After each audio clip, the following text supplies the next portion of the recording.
Alas 5:10 na, 1 Western Visayas na. Alas 5:10 na, 1 Western Visayas na.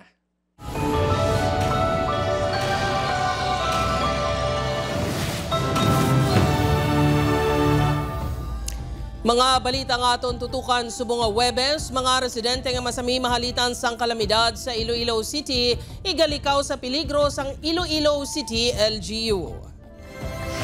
200 ka mga pamilya nga delikado ang pamalay sa storm surge kag baha igasaylo sa relocation site.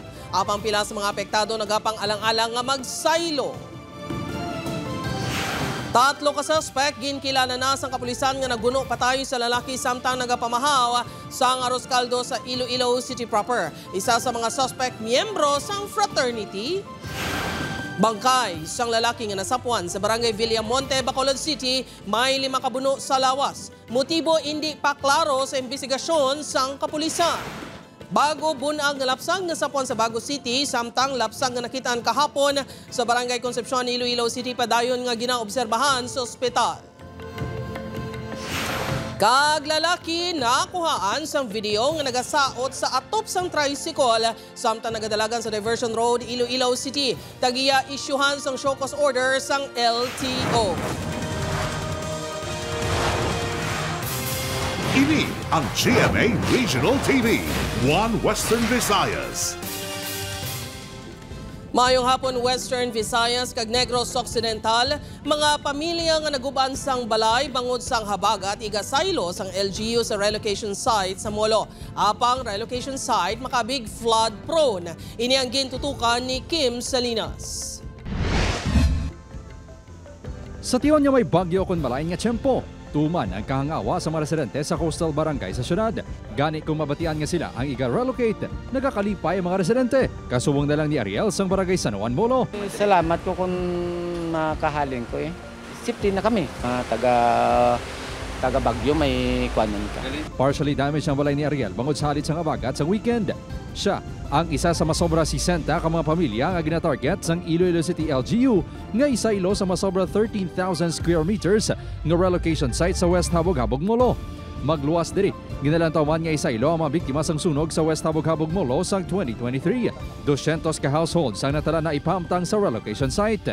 Gubagid ang pader sang balay ni Jasmine sang Barangay San Juan bangod sang mamadlos nga hangin. Sa piyak sini, nagapangalang-alang siya nga magsaylo bangod maapektuhan ang iya palang abuhian. Kung gamay mo lang ihatag sa mon, na budlay sa mon kay hindi kami ka desisyon nga digto kami kay kagagmay mo nang Kahapon, ginaprobahan sa Quick Response Fund ang 20 million pesos nga gamiton sa site development sang relocation site sa Molo. Magadugang naman sang 20 million pesos ang Iloilo City Local Housing Office. Sunod sa iklo, tampukan sang duta ang relocation site bangod sa kilid sini ang Batiano River. Himuan man sang access road sa pagsulod sang heavy equipment kag para sa mga emerhensya kasubong sang sunog. The reason why our survey team also, when they conducted the survey, recommended na kinahanglan namon makipag-partner with the land management system, the surveying division, niya para mabalaan ta ang madilimit naton diin gid ayon ang Sabatiano River kay kinahanglan ta mag-put up sang revetment or retention wall so that hindi niya ababon or masaka ang tubig. Panghangkat pa ang pagbutang sang linya sang tubig sa lugar, apang ginalantaw na ang mga possible water sources sa relocation. Apang isa, tubtob 2 pa katuig antes ang ginalauman nga pagsaylo sang benepisyaryo. Damo pag idadaan subong ang magkalaabot subong nga mga bagyo mo, wala ta kabalo kung ano ang matabo diri sa amon. Mas mayo tani nga dasig-dasigon ang amon nga pagsaylo. Sa karon, maghahatag ang LGU sang 5,000 pesos nga financial assistance sa mga pumuluyo nga ang balay totally damaged kag 2,000 pesos sa partially damaged. Posible pa ini madugangan. Suno sa LGU. Upod Caramel Porquia, Kim Salinas, 1 Western Visayas. 3 ka mga suspect sa pagbuno sa bouncer sa barangay San Felix City proper natumod na sang kapulisan. Isa sa ila ginapahayag miyembro sa isa ka gang. Si John Sala nakatuto. Sa kuha sang CCTV sa isa ka kaladaan sa Barangay San Felix City proper, makitaan nga nagkakaon sang arroz kaldong 4 ka mga persona. Pinakaminutos lang nga nagligad, nagtindog ang isa ka lalaki nga ginpasyahan sang sabaw sang arroz kaldo. Ang lalaki sa iya tubang. Nagtuyo pa nga maglikaw ang lalaki apang ginlagas ini kag ginbunok sa tiyan. Ang lalaki kag babae nga upod sang sospek nabilin sa lugar samtang nagsakay sa motorsiklong sospek ang nagpalagyo. Pinaagi sa sininga footage nga ginpost sa social media na tumod sa kapulisan ng 3 ka mga persona nga imbulpado sa insidente nga ginkamatay sang biktima nga si Delphine Donito Jr. Suno sa kapulisan ang lalaki nga nagbuno amo si alias Limuel, 21 anyos, sang Barangay Lapuz Norte, Iloilo City. Suno sa pila ka mga saksi ang babae amo si alias May, live-in partner ni alias Limuel. Ang isa ka lalaki ang wala pa ginpangalanan. Kagapon sir, nagpagwa kita sang computerized facial composite sang suspect kaga iyang upod sang pagkatabo sang insidente. Dason nakakuha kita sir sang mga information alin man sa may aton mga concerned citizen. Ginpadulungan sa news team ang balay sang sospek apang nagpaiway nga magatubang sa kamerang iautod. Suno sa iya wala na nakapauli ang sospek kumalin sang nagluntad ang insidente. Wala sang malain nga record sa barangay ang sospek apang suno sa punong barangay. Sa nabalaan ko sir, sang subong na tabo na siya, do membros ako no sa TBS na, TBS 13, namuna ko no, do antaran nga membros TBS na, hindi ka kasulod ako no, kung hindi ka patay tao, nabati ko man sa ila. May ginbuno man ang sospek sa Mandurriao suno sa kapulisan. Si alias Limuel sir is na-involved sa isa man kastabing incident sang tinalikdan nga Mayo dira sa may San Rafael sa distrito sang Mandurriao. Samtang kaina sang udto, nagsuka na sa Iloilo City Police Station 7 si alias May. Naghatag ini sang iya affidavit sa kapulisan. Padayon pa nga napangita ang duwa ka makaupdanan sini. Upod kay Hans Ticiato, John Sala. 1 Western Visayas. Para sa dugang ang mga balita sa Negros kag Panay, mangin kaupod ta si Adrian Prietos. Adrian? Maraming salamat, Jers. Bangkay sa lalaki na sapuan sa Bacolod City. May mabuno sa lawas sunod sa kapulisan. Yaring balita nga itong gintutuga. Mapalipod-lipod lang kuntani agud mamuhin sa sininga bakanteng establishmento sa Barangay Villamonte ang manuskrap nga si Pio. Apang ginkakibot sini sa makitang bangkay sa isa ka lalaki. May pagkita ko nga may dugo, doon nakakulbaan ko, ginrikta ko na lang kay ko pangusisao ko bibla ko na no ang dugo. Tapos kita ko nga pagtamwa ko sa may buho, ara may tiil kagulo. Tapos ang ulo bali na naanan sa basurahan na lang kataklob ko basurahan na bla. Natabunan din natungtungan sa ulo Tapos amo to din nga din ginano ko lang lantaw nga napuno sa kadugo sa bilog nga lawas. Nakasuksok sang duag blue nga luab, naka-shorts, kay naka-medyas. May mga tsinelas pa nga nakita sa buho, yung napatihan iya sa biktima. Posible nga konektado ang lalaki sa mga insidente sa kinuwatay sa lugar, sunod sa pila ka mga residente. Pamilyar sa sakon sa itsura Pero kung maano ko, kagi ko masakita sa may diri sa may dulya-hulyan, nga man siya pang kuha man pang parang do tawag blaga pang naklas man. Ginatutugan na sa kapulisan ang hindi nga posibilidad. Nakaagom sang 5 kapilas ang pagkabuno sa lawas sa biktima. Posible sunod sa kapulisan nga may kaakig ang suspect sa biktima. And may initial naman na kami sir nga identity. So ginahulat namon sir ang confirmation sa iyang family. Wala pag gindetalye sa otoridad ang inisyal nga pagpakigangot nila si mata. Sa karon, nagapadayon ang pagpangita sang saksi nga posible nakakita sang insidente. So ma-backtracking gid kami subong sang CCTV. If makita siya nga may upod, basi may upod ni sa bala dito sa area, kaga pangita ta witness sa area nga nakakita nga may upod sa Upod, Kiril Casillo, Adrian Prietos. 1 Western Visayas.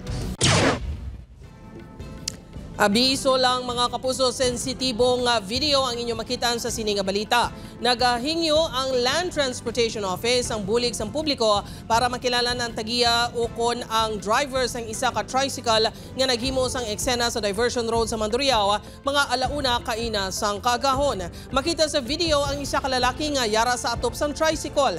Naga-underwear lang ini kag naka-helmet. Ini ang nagasaot-saot samtang nagadalaga ng tricycle. May kaupdanan pa ini kini nga yara sa sidecar kag may nagakabit pa nga naka-headdress. Ginakondenar sang LTO-6 ang among nga akto. Sunod sa Regional Director sa ahensya, ini ang irresponsable kag nagadulot sa peligro hindi lang sa makasakay sang tricycle kundi pati sa iban pa nga motorista. Gani dapat gid kuno nga manabat ang registered owner sang tricycle. Maga-issue sang show cause order ang LTO-6 sa tag-iya sang tricycle sa tion nga makilalaan na ini. I-sanction nato nini sila kung may lisensya sila.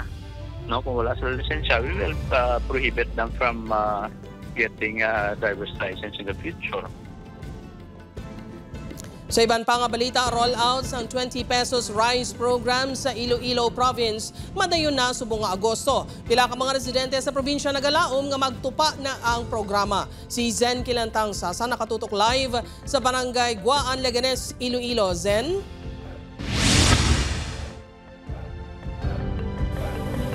Jerk, ginpaidalom na sa orientation ang 43 ka mga LGU sa probinsya agod talakayon ang mangin proseso sa rollout sang P20 Rice Program.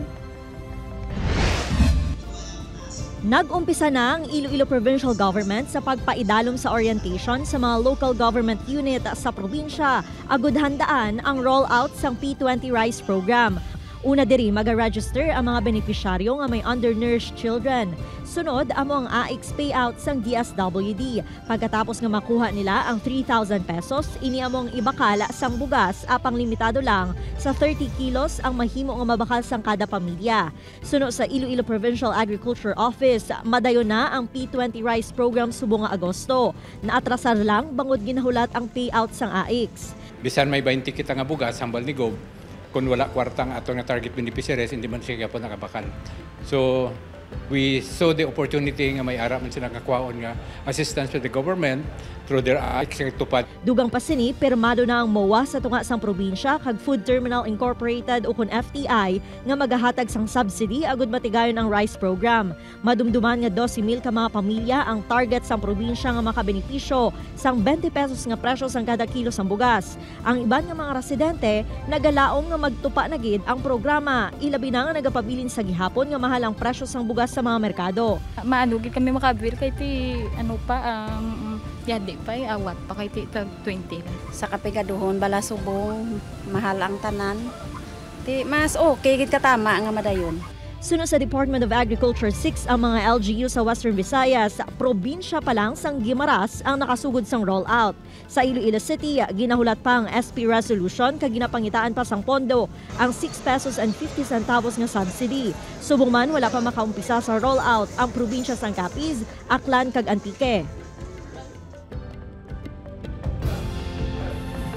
Jerk, may mga listahan na ang mga banwa sa mga benepisyaryo sang rice program kag ini ang na-verify naman sang Iloilo Provincial Government.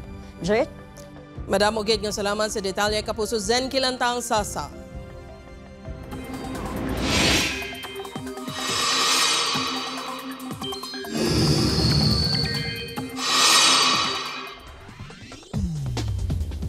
May bag-ong LPA kung low pressure area nga nasipatan lapit sa pungsod. Uluhi ini nga nakita sa pag-asa kay Inas ang aga sa distansya nga 1,020 kilometro sa bahin sa northeast sa extreme northern Luzon. Sa subong yara sa medium, ukon kasarangan ang tsansa sini nga mangin bagyo sa sulod sang 24 oras. Wala pa isang direktang epekto sa Pilipinas. Mas mahina na ang epekto sa habagat sa pungsod pero may tsansa gihapon nga mag-ulan. Base sa datos ng Metro Weather, manubong tsansa sang ulan sa Western Visayas magluwas sa lapta-lapta nga ulan sa Antique kag Aklan. Ini ang GMA Regional TV, One Western Visayas. Mga kapuso, dump truck sa sulod sang garahe sa Leon, Iloilo nasunog. Samtang balaligyan sang furniture sa banwa sang Gimbal, kinlamon man sang Kalayo. Si Zen Kilantang Sasa nakatutok. Makitaan sa video nga ini ang Kalayo kag madamol nga aso. May mabatian pa nga paglinupok. Ini ang natabo sa barangay Anonang, Leon, Iloilo kagabi. Makita man ang fire truck nga nagresponder sa insidente. Sa inisyal nga investigasyon sang BFP, isa ka 10-wheeler nga truck ang nasunog. Nakapark ini sa garahe apang hinali lang nga nagkalayo. Partially damaged ang truck. Naglabot sa 150,000 pesos ang halit nga ginbilin sang sunog. Ginaimbestigaran pa kung anong gintunahan sang pagkasunog sini. Bali, ang nasunog lang isang iyang transit Pero ang makina wala man good damage. Samtang sa Barangay Kamanggahan, Gimbal, Iloilo, nasunog man kahapon ang isa ka balaligyan sa mga furniture. Base sa inisyal nga investigasyon na posible palyado nga linya sang kuryente ang nagtugas sang kalayo. Apang inyang ginaimbestigaran pa sang BFP. Sa circuit breaker siguro mabisa gitraan kuryente sa tud nga sanhi kasunog. Resulta, totally gutted ang furniture shop. Nagdangat naman sa 180,000 pesos ang halit nga ginbilin sang kalayo. Upod kay Cirilo Randuque, Zen Kinantang Sasa, One Western Visayas. Mabuso personal naman niya nagpadulong sa banwas ng San Enrique sa Negros Occidental sa Israeli Consul Moti Cohen sa hayan ni Leia Mosquera. Si Mosquera ang nagrense OFW na patay bangod sa missile attack sa Israel sang tinalikdan nga Hunyo.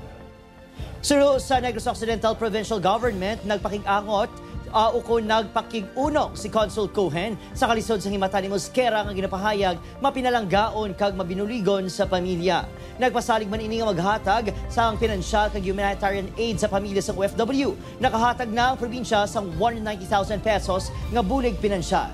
Nagpadulong man sa haya sanday DMW NIR Director Glenda Aligonza. OWA Region 6 Director James Mendiola kag Provincial PESO Head Karen Densay. Sa August 16, natala na ang lubong ni Mosquera. Mga kapuso, liwat nga gindoso ni Minority Councilor Sheen Marie Mabilog ang ordinansa nga tuyo panubuan sang 80% ang 300% nga saka sa real property tax sa syudad. Nagapati si Mabilog nga ang subong nga saka sa RPT ang tuman kabugat para sa mga pumuluyo kag business owners. Hindi man mahangpan ni Mabilog kun nga hindi maaprobahan para sa second reading ang gindoso sini nga ordinansa. Ginhatagan sang tsansa sa majority si Mabilog sa pagpatpat sa mga punto sini. Apang matapos ang madugay nga diskusyon, wala na kumbinsi ang mayoriya bangod wala kuno sang mabakod nga basihan si Mabilog sa iya argumento. Sa ulihi, liwat nga ginbasura sa first reading ang ordinansa sang konsehal. May araman kita sang ginapasal nga special permits respectfully for example, for sabong, for temporary road closures para sa fiesta. Pero mere fact nga gusto yan ay about RPT, taxing our people out, hindi tagit pag ipapasugtan for second reading. If the point of the gentleman is to say that ginapolitika rin diba siya muna nga ay di pag-second. Because your statement is a presumption of malice that we are not willing to listen to you. Precisely, we have suspended the House rules in order to afford you the opportunity to convince us.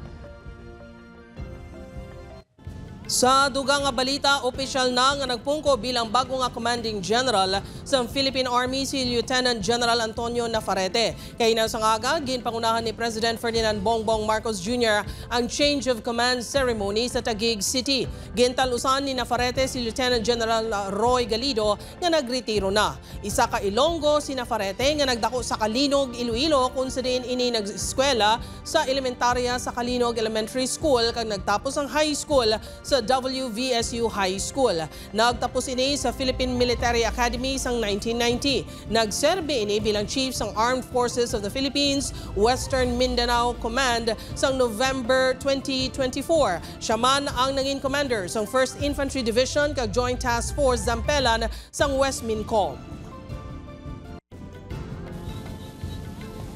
Mga puso, bangod sa inupadayon nga pagsalig kag suporta, maayo ang financial performance sa GMA Network sa nauna nga 6 ka bulan sang 2025. Nakatigayon ang GMA sang 2 billion peso net income after tax. Masobra ina sa 3 kapilo sa kita sa parehong ation sang tuig 2024. Naglabot naman sa 10.1 billion pesos ang consolidated revenue sa network. Mas mataas sa 7.8 billion pesos sa parehong ation sa 2024. Nagsaka man sa 9.3 billion pesos ang kita sa advertisements. Nakabulig dira ang election-related placements sa eleksyon 2025. Pati na ang mas mataas na kita nagikan sa production services bago sa mabaskog na kita nakatigayon ng GMA sa 3.8 billion pesos na kita ukon earnings before interest, taxes, depreciation, and amortization ukon EBITDA. Sa pagtakop sang June 2025, mga puso 91% nga mas mataas kung ikumpara sa 2024. Ginpakita sini ang padayon nga pagpanguna sa GMA Network sa nationwide ratings base sa Nielsen TV audience measurement. Subong man sa nagkailain nga digital platforms.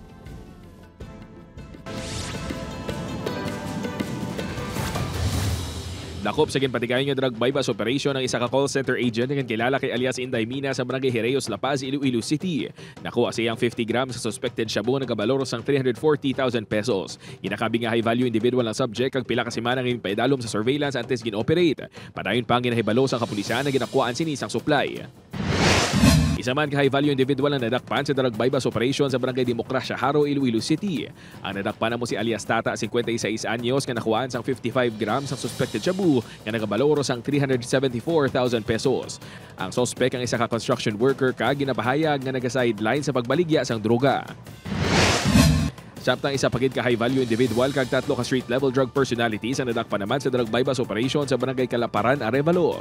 Nakuha sa HVI nga si alias Cyrel kag sa mga SLI nga sa day alias Tintin, alias Boy kag alias Dudes ang 110 grams ang suspected shabu nagabaloro sang 748,000 pesos. Lunsay pasakaan sang kaso nga paglapas sa RA 9165 akong Comprehensive Dangerous Drugs Act of 2002 ang mga nagkaladakpan.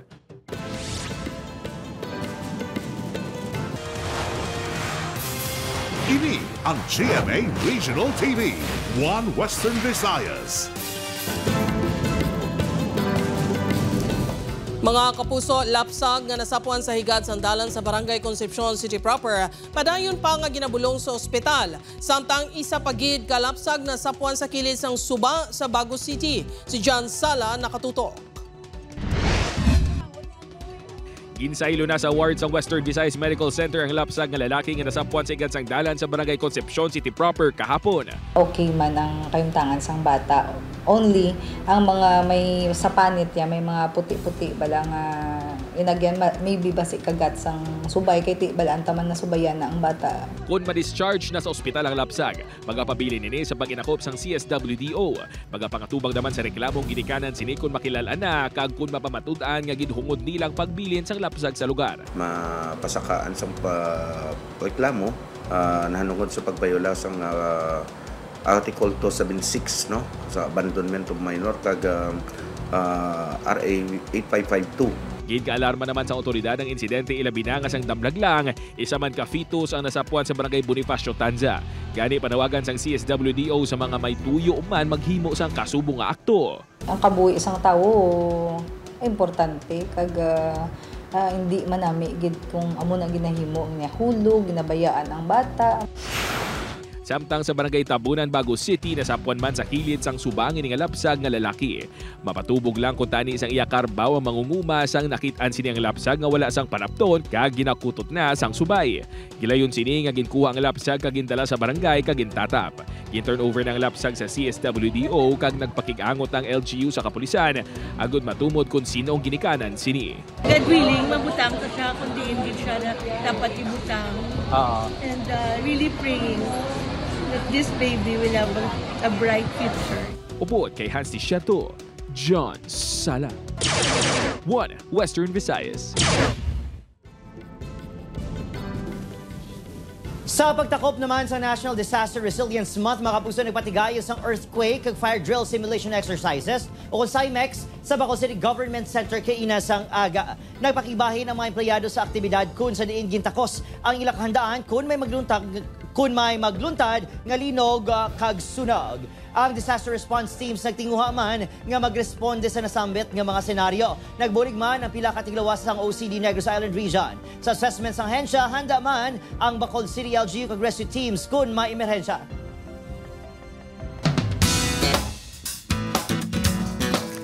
Mga kapuso, mabatsyagan na ang excitement sa highly anticipated kag most glamorous event of the year, ang GMA Gala 2025. Ang teasers ang GMA Gala 2025 malantaw sa isa ka giant LED billboard sa EDSA. This Saturday na ang GMA Gala 2025 nga kabahin sang 75th anniversary celebrations ng GMA Network. Ang proceeds sang event ang makadto sa charity. Si David Licauco wala kuno sang kadate sa GMA Gala. Naglahog pa ini nga mangin third wheel kuno siya sa abyan nga sanday Dustin Yu kag Bianca De Vera. Ready naman si Asia's multimedia star kag Stars on the Floor host Alden Richards sa GMA Gala. Excited na kuno siya nga makabanding ang iya co-artists kag mga kapuso. Speaking of Alden, malapit na niya malabot ang iya childhood dream nga mangin piloto. Nagsugod na si Alden sa pagtuon sa isa ka aviation school sa Pampanga. yun, ready na yung ano natin, yung shoot natin for that. This is one for the books and medyo inaabangan na talaga. And talagang most of it, yung bonding talaga with my co-actors in GMA. Sa iban pang balita, batsi nga dalas ang pagtabon sa mga ginbakbak nga dalan sang MPIW nagatugas ang huol sa mga motorista. Aspalto temporaryo lang nga natabon bangod kabon paliwat ang dalan suno sa MPIW. Si Kim Salinas nakatutok. Adlaw-adlaw nagagi sa Sinigabahin sa Aro Plaza ang mga POJ driver nga may ruta Haro Mandurriao Hibawan. Adlaw-adlaw man nila ginaantos ang undag tugas ang batsi. Huli ni sa driver nga si Mike Ilabina kung mabugat ang trapiko. Budlay maglikaw-likaw sa batsi kapin pagit nga madamo sa salakyan nga likawan man mabudlay magarya sa masayro. Dako gid ka perwisyo sir. May sila nga asfalto pero way man to magdugay. Ang batsi ang ginalantaw sang driver nga si Vic nga rason sa barasing nga pagkaguba sang iya salakyan.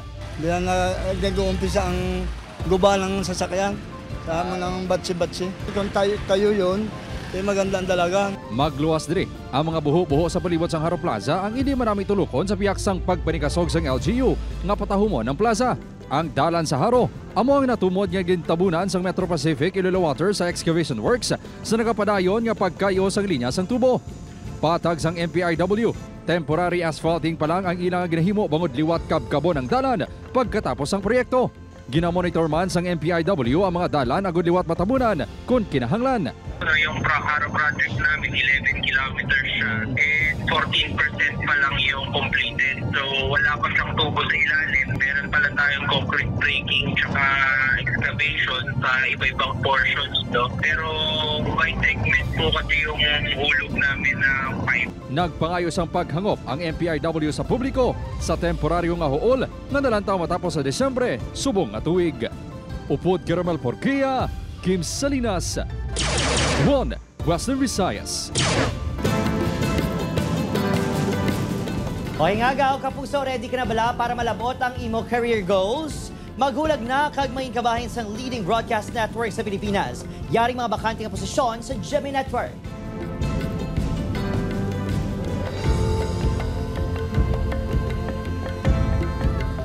Sa mga interesadong aplikante, pwede ka mo magbisita sa www.careers.geminetwork.com. Mga kapuso, ginbawi ni Iloilo City Mayor Raisa Treñas Chu ang unang ginpapanaw sini nga temporary cease and desist order batok sa waterway projects sa Iloilo City. Sa letter of withdrawal sang alkalde, hindi na kuno kinahanglan ang temporary CDO bangon nagpasalig na si DPWH Secretary Manuel Bonoan nga untato ng mga proyekto samtang wala pa sang joint scientific kag komprehensibo nga pagtuon sa epekto sang proyekto sa creeks, suba kag drainage. Liwat gin pahanumdom sang alkalde sang DPWH ICDEO nga kinahanglan gin ang proper coordination sa LGU sa pagpatuman sang anuman nga proyekto. Samtang magatukod naman sang Quad Committee ang Iloilo City Council nga maga-imbestigar sa tanan nga mga pribado kag pampubliko nga waterway projects sa syudad.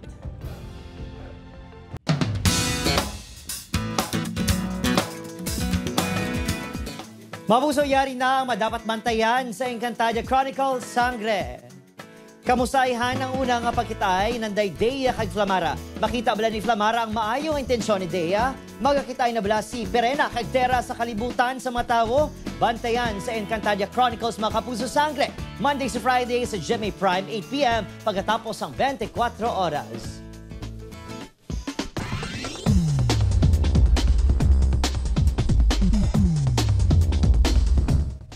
Sa aton mga kapuso diri sa Western Visayas kag Negros Occidental subong man sa aton mga kapuso abroad. Madamo gid nga salamat sa pagtutok. Mag-isa kita kag hibaluon ang mga balita tungod local news matters. Ako si Gertrude Charlatan, ini ang One Western Visayas, bugos nga puwersa para sa mas dako nga misyon kag mas masangkad nga pagserbisyo sa pungsod.